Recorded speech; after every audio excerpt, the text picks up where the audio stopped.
بہت سارے معاشرے میں جو چیزیں گناہ ہو رہی ہیں اب تو وہ گناہ رہی نہیں ہے. یعنی وہ زمانہ آ گیا ہے کہ جہاں پر منکر معروف میں تبدیل ہو گیا ہے اور معروف منکر. اور حدیث ہے جہاں پر امام کہتے ہیں ہمارے شیعہ جو ہیں وہ گنہگار ہو سکتے ہیں، فاسق نہیں ہو سکتے، کیونکہ وہ بالکل اسی طریقے سے ہیں کہ ان کے اوپر گندگی اگر اوپر سے بھی لگ جائے اندر سے ان کے اندر سے پاکیزگی ہے. تو اصل میں پہلی چیز یہی ہے، لطف الہی ہے. جی اولیاء خدا بھی یہ فرماتے ہیں کہ اگر آپ کو غلطی کرنے کے بعد، گناہ کرنے کے بعد آپ کو احساس ہو جائے، گلٹ ہو جائے، تو یہ خود لطف پروردگار ہے.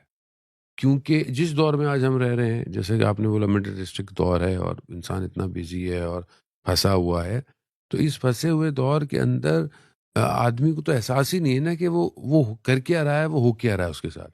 یعنی حلال حرام ہو چکا ہے، حرام کو کہیں اور لے کے جا چکے ہیں، انسان بظاہر اس کی زندگی کی پرائرٹیز چینج ہو گئی ہیں. تو وہاں تو اول تو یہ پتہ ہی نہیں ہوتا کہ بہت سارے معاشرے میں جو چیزیں گناہ ہو رہی ہیں اب تو وہ گناہ رہی نہیں ہے. یعنی عرف عام میں پبلک اس کو اب برا ہی نہیں سمجھ رہی ہے. ہاں، یعنی وہ زمانہ آ گیا ہے کہ جہاں پر منکر معروف میں تبدیل ہو گیا ہے اور معروف منکر اب میں. اس سچویشن میں اگر کوئی کچھ کرتا ہے جسے کہتا ہے جی ہمیں مطلب یہ تو نارمل ہے، لیکن آپ اسی دور کے اندر اگر ایک جوان کو یہ احساس ہو جاتا ہے کہ اس نے غلطی کی، اور ہوتا ہے